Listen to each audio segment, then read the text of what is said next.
number 2, verse number 9. Amen. Korinte bokuqala chapter 2 verse number 9. Ngifisa ukusho lamazwi in our last Sunday of this year. Uthi verse number 9 baKorinte bokuqala chapter 2 verse 9. Kepha njengokuba kulotshiwe ukuthi lokho iso elingakubonanga nendlebe engakuzwanga okungavelanga enhlizweni yamuntu uNkulunkulu ukulungisela abamthandayo. Ngicela ukuliphinda bazalwane. Kepha njengokuba kulotshiwe ukuthi lokho iso elingakubonanga isenjani bazalwane elingakubonanga. Number 2, nendlebe engakuzwanga. Indlebe enjani bazalwane engakuzwanga. Verse number 3, okungavelanga enhlizweni yamuntu uNkulunkulu ukulungisela abamthandayo. Ngicela ukuliphinda bazalwane. Kepha njengokuba kulotshiwe ukuthi lokho iso elingakubonanga nendlebe engakuzwanga okungavelanga enhlizweni yamuntu lokho uNkulunkulu ukulungisele abamthandayo. Verse number 10. Verse 10 izona futhi mhlawumbe umthinte kakhulu kule ndawo. Verse 10 usethi ngokuba kuthina uNkulunkulu kwambulile ngomoya. Ngokuba umoya uhlolisisa konke. Yebo nokujulile kukaNkulunkulu. Ngicela ukuphinda verse number 10.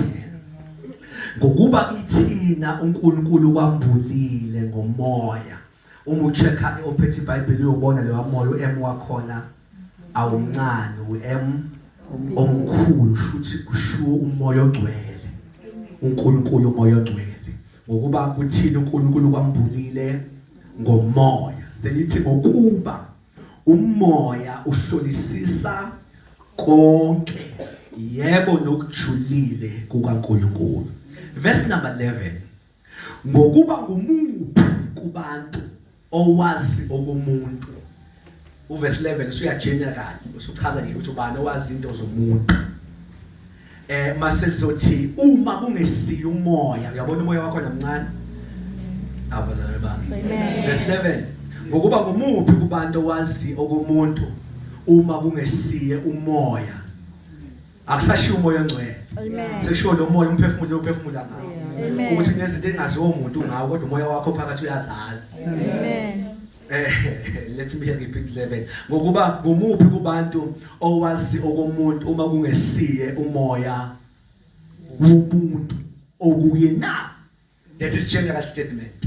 Nomuntu ohlezi nawe kunezinto angazazi ngawe kodwa ezaziwo lo muntu ongaphakathi umoya. Amen. Hayi umoya ongcwele, lo moya nje kuwena. Amen. Alright. Selithi ke ngokunjalo ke nokukaNkulunkulu akwaziwo umuntu kuphela ngomoya kaNkulunkulu. Shuthi noNkulunkulu kunezinto ongayi engaziwo umuntu. Amen. Kodwa efukamele umoya ongcwele kuphela. Sikhona kodwa bazalwane. Amen. Jesus. Ake sithandaze. Babotho ongcwele izwi lakho linguwe liphilile. Babotho ongcwele likho konke kukho konke. Sisize ngalo nasemini egameni lika Jesu Kristu umfeli wethu. Amen. Amen. Ngivumeleni bazalwane ngikhuluma lamazwi egameni lika Jesu ekseni before nginidedele. Amen. Sikhona kodwa bazalwane. Umpostoli Paul osibhalele lamazwi amazwi ahleze ngithinta la ilo verse 9. I wish lonke ikholo lingawazi lo verse 9 more than ukuwazi. I wish amakholwa ngawukholwa. Amen. Ngoba enye into ukwazi iverse, enye into ukulibelieve. Amen. Yabona ngangifuna ukubelieve leli verse. I remember ukuthi ngangingilitype ngilinamathisele indongweni because indlela elikhulu ngayo kuyenzeka lingakusebenzeli uma ungalikholwa. Leli verse is big uma lizothi lokho iselingakubonanga lokho indlebe engakuzwanga lokho ngakaze kufike ngisho enhlizweni yamuntu lithi uNkulunkulu ubekela abamthandayo yabona ngithanda ne requirement abamthandayo hayi ngokuthi mhlamba abathandaza mhlambe benza ama fasting mhlamba amade if you love the Lord ubuzazi ukuthi uyamthanda lithi ubekele into engekho iso elingela kubona yabona njengoba ngisho namanje khona ongayikhona because indlela elikhulu ngayo kwesisikhathi sigcina liba nzima ukusuka indebeni lengqondweni amen kanti kusuke lidinga ivesi alisebenzi lingakafika enhlizweni ingakho uDavid akasho ukuthi ngicina amazwi akhe emlonyeni wami uthi kodwa ngiwagcina enhlizweni akasho futhi engqondweni because uma lisesengqondweni alikafiki la impilo yakhe ikhona impilo yomuntu ilapha enhlizweni sikhona kodwa bazalwane ingakho incwadi kaProverbs chapter 4 verse 23 uthi phezulu yonke into oyigcinayo uthi ugcina inhliziyo lithi ngoba ilapho khona kuvela khona ukuphila kwakho bazokuthi angisho le unqabuwa namavesi angafikile enhlizweni because uma engafikile engakaconvince inhliziyo kwesikhathi ithelo zawo ukwazi ukwabona efezeka sikhona kodwa bazalwane njengaleli vesi yabo leli vesi it's a verse is not a sermon engifisa nje ukuphuma ayishayeliwe namhlanje ngiyafisa libe impilo kuwe uzwe umkhulu uthandaza uthi wena uNkulunkulu umbekele izinto amehla ngekho akayibona umusha amehlo uvona wabale from egcekeni lakho uthi noma athiwa kukhona bani esazalwa nabo kodwa into abangakaze beyibone mina uNkulunkulu umbekele zona angindaba ngavudla nobani esibelethene ngalala kuso kodwa mina umbekele izinto amehla ngakaze eyibone angindaba ngikhonza nobani kodwa mina yabo ukhulume lize lingene enhlizweni yakho ukuthi umbekele izinto angekho amehlo akayibona yabona udlule lapho uthi ngisho into engakazi izwe umuntu engakekho umuntu lendlebe ke Yesu leyo nto leyo mina umbekele yona sikhona kodwa bathandekayo udlule uthi ngisho into engakazi ihlala enhlizweni yamuntu into engakahlala engakacatshanga umuntu engakafike lo muntu mina umbekele yona bazana yabona uma ungaphila nje leli vesi uliphile lokuthi mina uNkulunkulu angiphili kwi-level yezinto ezibonwayo angiphili kwi-level yezinto esebeyizwile abantu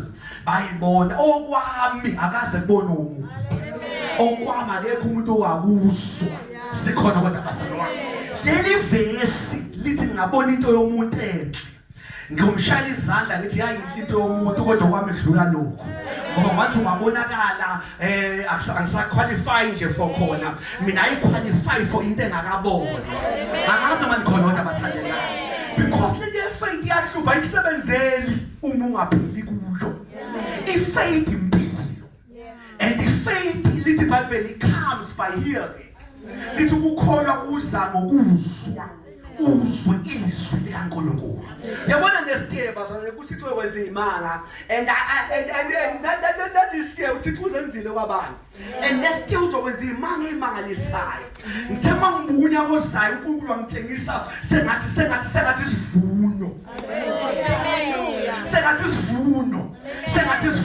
senzahlanyiswa yilokho sengihlanyiswa yilokho ngiphelezela ubaba ngesonto edlule oshuma le faith mission ungamuzwe ethandaza wathi unyaka ozayo isivuno yathi uNkulunkulu ebeyishokime eceleni nansi uzoyiconfirm nangencebo yakho but ngiyathandaza angasali umuntu I will be declaring lokho mhla ka-31 but we need to figure le level yokuthi thina singabantu abangaphili kwi-level yesimo sezwe izwi yilo enomthombo ukuphila kwethu lento elishilo siyo sikhona kodwa bazalwane now ngicela ukuphinda leli verse ngamasibongo elokuthi lifake emoyeni wakho ufake enhlizweni yakho ukuthi lokhiso engazange lize likubone lokho indlebe Oh Jesus. Engazange izibuswe.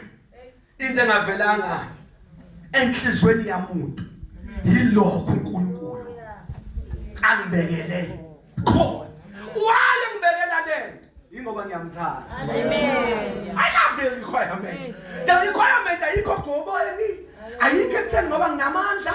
Ayikho ekutheni ngoba ngasingiswa nini. Ithi nje ngoba ngithanda yena. Amen. Akakade baba khona abamthanda yeseni. If you love him, lithi iBhayibheli ukubekela into angekho amehlo. Akabona. Ngasiphazikisa umoya ngcwele ekhuluma nami kaFehlane ukuthi why ebekela abantu angakaze izinto ezinje abantu abamthandayo.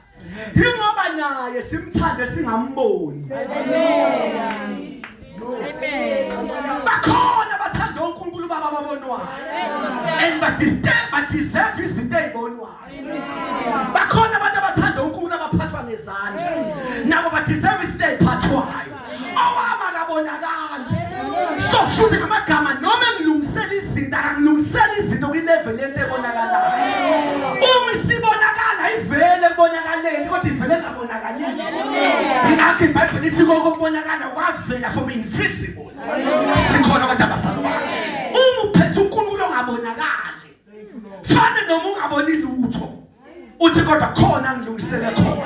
Kukhona ngibekele khona. Awekho amehla kezwa akabona. Ayikho indlebeke yezwa. Akekho umuntu okwamfikela enhlizweni yakhe. Sikhona kodwa abasalayo. Lento ibekele obani labo abamthandayo. Sikhona kodwa abasalayo. Do you know ukuthi lento yokuthi labo abamthandayo emthethweni kwi-Old Testament is one of umthetho omkhulu. Elithi iBhayibheli one of law eyinkulu yayithi thanda uNkulunkulu wakho. Masibali ukuthi mthande kanjani. Masithi ngayo yonke inhliziyo yakho. Ngayo yonke ingqondo yakho. Mthande nangawo wonke umoya wakho. Sikhona kodwa abasalayo. If you love him ubekela izinto angekho amehlo akabona. Ubekela izinto engekho indlebe ubekela izinto engekho inhliziyo eyacabanga leyo nto ukuthi shingamagama yabona uNkulunkulu ubekela izinto nabantu abacabanga izinto abakhanda izinto abakayicabangi. Amen. Izinto uThixo akubekele zona. But nansi into basalwane uPaul akayivezayo usethi ke lenda ayikazibonwe lenda ayikaze iziwe lenda ayikazivele enhlizweni yamuntu. Uverse 10 usethi God umoya ongcwele. Hallelujah. Amen. Ukwazi ukwembula abazalwane. Uverse 10 usuveza ukuthi umushomi nomoya ongcwele. Umoya ongcwele ukwazi ukwembula. Ukuthi lenda akayiboni kodwa umoya ongcwele ehlele. Hallelujah. Let me present umhlebo wasezulwini. Let me present the gossip yasezulwini. uNkulunkulu umoya ongcwele ukwazi ukuhleba. Amen. That's why I'm telling us noma ungakaboni. Kodwa ngithemba ngicheke storm sasezulwini. Ngabona uNkulunkulu ehlanganisa izinto. Hallelujah. Shuthi umuntu wakomoya uthenga kaboni kodwa usembule. Nosengenyeka sesiyahamba. Umuntu wakomoya uthengaboni uthengezwa kodwa umoya ongcwele ohlezi kuye ethi ngiyezwa nginalutho kodwa ngizwa umoya ongcwele ehleba ethi do not worry there's something big ezayo evela from above. Ukube bengizobeka ihloko entshumayeni yami bengizothi ngiphathe kahle umoya ongcwele. Ukube bengabeka ihloko bengothi ngiphathe kahle umoya ngoba unomuntu isipayi. Hallelujah. Unesipayi Jesus sakho esithi sisazulwini kodwa ngoba sihlezi kuwe. Hallelujah. Sinokusitshela sithi hayi akakapheli ngawe. Amen. Awaze wezwani ukuthi into izwa ngaphakathi kodwa iphambane nento oyibuka ngaphandle. Hayi. Hallelujah. Awaze wezwani into uthola isimo ngaphandle ayiphika. Hallelujah. Kodwa umuntu uvala amehlo uconcentrate kulo moya ohlezi phakathi uvela uzuphila uvela uzithemba uvela uzwe ukuthi hayi sengathi kusazophileka kodwa bawuvula amehlo impilo ayikho bawuvula amehlo ithemba likho manje yakhuluma eseni umoya ongcwele lithi umphula yonke into mase kuthiwa nokujulile Jesus so the deeper things angeke ayibone ngisho umuntu ozokudadisha ngenyama odadisha ngenyama ngasheshe conclude ngawe into engayibona umuntu enkosi kodwa umoya ongcwele efike lande ejuleni ethi noma kunje akekho umuntu obonayo kodwa mina mangibungawe enkosi oh bazalwane kodwa Jesus umoya ongcwele umoya kaNkulunkulu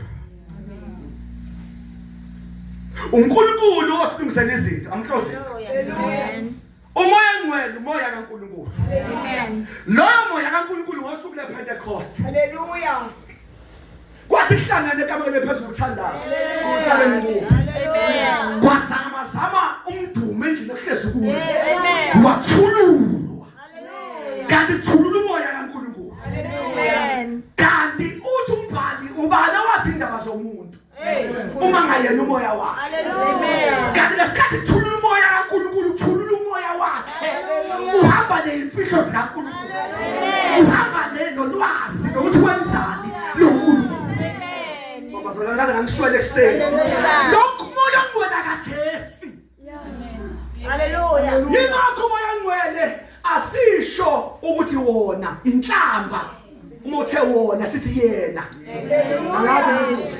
umoya ongcwele uNkulunkulu uqobo lwakhe amen akayona into yomnyakazi inkonzo abanye banyabhadi umoya ongcwele bamthatha njenge-spice sokuthi hayi inkonzo imnandi ngoba wehlile umoya ongcwele akuyona into yasenkonzweni yinto yami spice sami sokuthi mande akahlebe mande ngoLwesibili akangihlebele uthe udokotela ngami kodwa umoya ongcwele akangihlebele othile esemali kuthiwa esikoleni kodwa umoya spice sami umoya ongcwele akuyona into yokuvunguzisa inkonzo kodwa umuntu ozothulula athi ngimzwile uNkulunkulu ethinta umndeni wakhe yingakho umuntu akamoya uqale celebrate ngaboni umangane wayo celebrate kumnyama kunje usanesifai amen asesimtshanile ukuthi hayi into ethize isiyes into njena haleluya my biggest worry ukuthi uma uxabane nomoya ongcwele uxabane nespy ungazi ucishe uyibulale kanti inkulu into ezayo ungazi ucishe uconclude ngawe kanti inkulu into esayo amen inkinga leyokuthi isaqashila kabonakala kodwa umoya ongcwele uyena ombula konke. As I was praying for this message ngizwe uNkulunkulu engikhumbuza incwadi kaJohn umuJesu evalele sesinhliziyo zenu engakhathazeki haleluya amen uzikholwa nami nikhona nawo baba amen usethi njengoba ngihamba ngonicelela abazana singathandana uthi ngonicelela amen mase mchaza umuntu amcela eyomcela uthi omunye umduduze enkosi uthi uzohlala kini hayi into kwenza inkonzo amen the Testament umoya ongcwele beke ehlala endukweni yomuntu ekumuntu amen akatholi ibandla amen uJesu engakafi ubeke efike ehlala endukwini haleluya amen beke efike ehlala enoleni zomuntu engahlali umuntu amen kodwa thina mhlaba ufu Jesu umoya ongcwele akahlali kwi-object ngokuthi lokuhlezi kuwe amen noma ungaphuqwa akakwazi ukususwa kuwe ukana bebele ehlala endukwini mangalahleka induku lahleka into ahlezi kuwe ehlale inweleni mangalahleka inwele indoda ivele ibe powerless kodwa sibonga ukuthi bayikhuluma uJesu uthi noma ingwele yohlala kini amagama noma usungena embhedeni ungene naye noma uvuka naye noma ulala ulala naye noma ngatshontshwani kodwa yena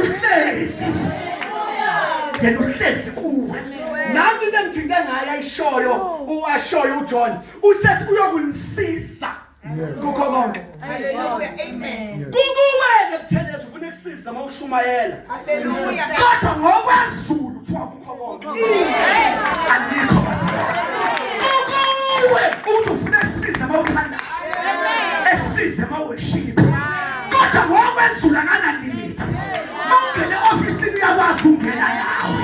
Mawungena eklasini uyakwazi ungena nawe. Mawuplana into zakho uyakwazi ukuplana nawe. Uwe ungamlimita. Kodwa izulu uyosiza. Sinje thina siyamvalela amanye amakamera. Masiplane ezinye. Sizosisha into eyinhlamba futhi. Sizamana kuloko kudinga ingqondo lokho. Hallelujah. Amen. Shuthe nakana ingqondo umoya. Hallelujah. Amen. Hayi lokho kudinga ingqondo nje phaka. Hawu. Shuthe your mind is better than the mind of God. The Holy Spirit. Shut it down. Hayi lokho kudinga ingqondo ubeke imbona. Dinga ingqondo lokho. Awu amen. Amen. Ababheke emshadweni hayi. Zobe ngimbola ukusadinga ingqondo. Amen. Amen. Bonke nabaplana into zabo nale stilwa. Abahlala nedayari bese bethandaza noma 5 minutes. Bethi Nkosi, ungenginceda kodwa ngifisa ukuthi. Nami kodwa lokho Nkosi. Ungaplana nami lokho moya ongcwele. No siyamshutha down. Mase sifika enkonzweni yingakho sisho lamazwi ngiyamema ngiyamema umuntu athi hamba naye. Siyamema mase bonzo seyafuneka ke na bese yangena masiphuma sale enkonzweni zophinda ngibone enkonzweni kanti bekumoya ongcwele we-Old Testament lobe efika ngekhathi yokuthi ufike phela manginembe bezwe amandla belo thina lo wethu kuthiwa uzosisiza. Amen. Kuthiwa kukho konke. Amen. Bazalwane kukho konke. Kukho konke. Kukho bazalwane kukho konke. Amen. Ingane ngeke siyikhulise ngendlela sakhuliswa ngayo. Amen. Siyambiza moya ongcwele bomzali. Sibathinte belele. Sibabize belele. Amen. Bazalwane kukho konke. Amen. Ukukho konke. Thina sonciphisile. Sathi moya ongcwele ayingidinga awuthiwa ngokwenza ukuthi moya ongcwele hamba nami ngifake ehlelweni moya ongcwele uyiprogram kanti lo moya ongcwele uyosiza ingakho I used to say mina yabona asikwazi ukubuya kumoya ongcwele sibaba khamba ibhanoyi nemali yami o triple M o Connie o bani asikwazi ukubona ukuthi ukudliwa imali kodwa ungakwazi ukukhala ngayo inkosini yini ekuvimbayo ngoba mhlawumbe uyifaka umbuzana. Amen. Uyakwazi ukulimala kodwa ungakwazi ukusho umoya ongcwele. Amen. Ngoba vele une question ukuthi uzongitshela kodwa ukhuluma ngani? Wawutheni ikhimo uyifaka? Amen. Jesus Christ. Amen. Hallelujah. Angazi mhlawumbe thina sisuke moya ongcwele help me saba namavesi saba nomandla amaningi kodwa sangam-understand esihamba naye. Manje ucheck amakhehla lawa before ngithi bengekho amavesi kuthiwa bebeyemela phambili kodwa mayivuka ekuseni bethi moya ongcwele vuka noma kuthiwa egcobe engene emoto ethi moya ongcwele ngene kuthiwa engene esitolo kuthiwa moya ongcwele ngene. I remember mfundo enye into kuthiwa kwamosheka isitolo engihambela kwamosheka kanti uthi uthe moya ongcwele ngena nami. Thina simfuna base singene enkonzweni moya ongcwele kanti uzosiza kukho konke. Mhlawumbe because eceleni kwakho mtshela kukho konke makhe kukho konke. He must be your helper in everything. In everything. Hallelujah. Amen. Bazalwane moya ongcwele asimbuzi lutho. Asimbuzi lutho. Amen. Amen. Asimbuzi lutho. Yabo faka besikweni ngoba thina sinjengabantu aba Jesus abathwele bengathwele. Umuntu athwele ombe ekhuluma nezilwane zakhe. Amen. Ehamba yedwa. Hamba ekhuluma nazo. Nathi sinomuntu esingihamba sikhuluma naye. Amen. I used to say, I remember, ngisajwayele uqala eThekwini inkonzo ngeno 8. Ngidlala ngithanda lo sisi uThabi Ngubeni we Metro. Njalo ekuseni ngesonto ngemidlalo. Ngezwa the voice of the Holy Spirit. Ithi ngivule iredo kakhulu kumnandi ngiyakhonza. Ngezwe umoya ngcwele ethi ukuba uhamba nomuntu. Ngabe umsindo ungaka yini? Sosiyami. Ngathi ngithi wathi njengoba nje ukwazi ukuhamba nami awungangikhulumisi ukuhamba nomuntu. My God. What did you see? You don't recognize me. From that day, that day, should not be ready to idlala muzi usayithanda yena. Amen. Nkosi. Umuntu. uNkulunkulu. Muzwe. Yazi ngiyothi ulalela into uzwe nje ingathi yacika. Ubonza hayi mfana ushintshe, mfana uvale. Thothi uye. Usenele. Usefuna attention yakho umuntu. Thina we don't ask him. Kanti si njengabantu abadlula abathwele. Amen. Ngoba thina sinomuntu. Asingambuza singene baba le text lo ufika ngama ngelifili. Amen. Baba nomgwaqo uphephile noma uphephile. But we don't use him. Ukuthenga imoto within a year ngishaya lo engine ngidle ko 50,000 akuyona iphutha lika Moyo yimi. Amen. Because ngisho sothenga samba sodwa neimali zethu. We are failing to Moyo Ngcwele ngoba uyazi.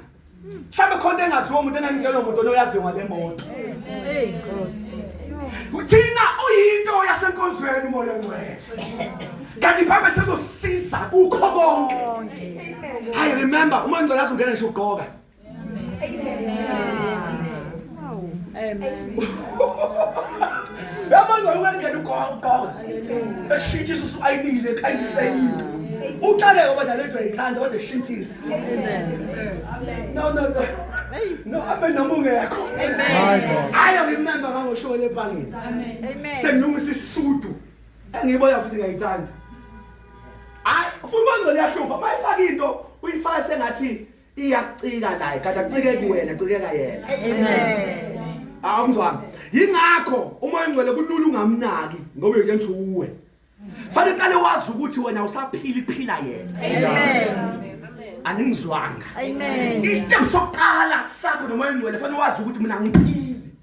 Uma ngithanda into ayithandwa yimi.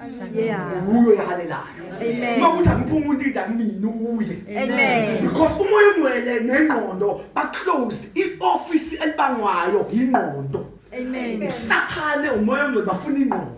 Amen. Because lo nto uyacabanga ucabanga ukuthi asiphili thina. Amen. Kuphila yena. Ngiyeke lesudu. Kathi ngiyeke, yes, kathi ngiyeke. Don't know. Ngiyeke noma ngiyeke. Amen. But what I remember, ngathi mangena eminyango la ngimenywe khona. UAsha wayengimeme eminyango, oyilinda eminyango wayigqokele usudu. Amen. And I felt in the spirit ukuthi uMoya Ngcwele bebonke ngizolimala. Because umuntu uyi guest. Fanele uzizwe confident kuyo yonke into yakho. Amen. UMoya Ngcwele ke ungitshena ngqoka. My God. Yo. Amen. Amen. Bala uMoya Ngcwele ungena nje ugqoka. Amen. Mina ngazi lapha ukuthi kanti ngo akuyona inkinga ukuthi uAsha la egqoka into enjalo. Yes. Amen. Amen. No, amen noma ngababikho. Amen. But kwesinye isikhathi kuba sengathi ungafika ugqoke nje into yakho phela. Well. Amen. Amen. Amen. Amen. Noma nayo kodwa singayigqokanye. Kakhulu nje sifaza bayazi ngoma ngazo amen ungekho amen. Anazo amen ungekho. Most special ama ladies. The west and all by west uyalenga ubani usena. Yeah. Anazo amen ungekho kubona ngoba ngisho khona. But to me as a guest, you need layer self-esteem. Layer nto leya. Awuyidingi into zobe disturb ingqondo. Ukuthi nalomuntu ovela igqoka nelesudwa afana neshift elingahambisani ngoba ngavela baphamba lo. nokuthi manje usushaya ukuthi uma usenifika naye egqokile kanti wena uyayazi uyithekile emahontsha akho shulo umuntu wazi ihontsha lakho shulo mangadeclare umuntu wazi ihontsha ngoba umuntu ngqondo wazi ukuthakathaka kwethu wagijima ngqo unakhuluma nawe njalo awunakile Amen. uyabo umswisha umvule ngesonto kuphela aw amen yebo umswisha umvule ngesonto kuphela wagijima athi no ibeke eceleni ibeke eceleni amen Amen. uyonisiza kukho konke aw amen Amen. so siphumeni ngalawo mazwi lokho iso elingakubona elingakaze lize likubone indlebe engazange Yakuzwa. yakuzwa ongakaze kufike enhlizweni Yami. uNkulunkulu ubekele bani labo abamthandayo umthanda nje fanele usho njalo mina ubekele into engakabona Amen. ungibekele into engakaziwa umuntu Amen. ungibekele into engakaveli enhlizweni yami Amen. kodwa noma ngakakubambi umoya engcwele yakwazi ukumbuya uyakwazi umoya engcwele ukumbuya ehlebe ukuthi hey kunento engaka njalo ebeke ngizwe omunye ekhuluma ethi hayi ukudlala nje lento enziwa abafundisi ukuthi unyaka uyu nokuthi unyaka ozayo unokuthi unyaka ozayo unokuthi unyaka wezinto ezingaka ngithema ngimlaleli lo muntu ngathi vele sikhuluma uma office angafani Yeah. ngoba abanye bethu bathola ama surprise base befikile onyakeni thina sinesiphayi esikwazi ukuza sikutshela izimpi ukuthi lo nyaka Amen. noqeda kodwa ngezimpi Hallelujah. lo nyaka kwenzeka ukuthi nokuthi sinomoya ongcwele aw amen Amen. mhlambe lesa sidena no afethi egameni lika Jesu namandla wakhe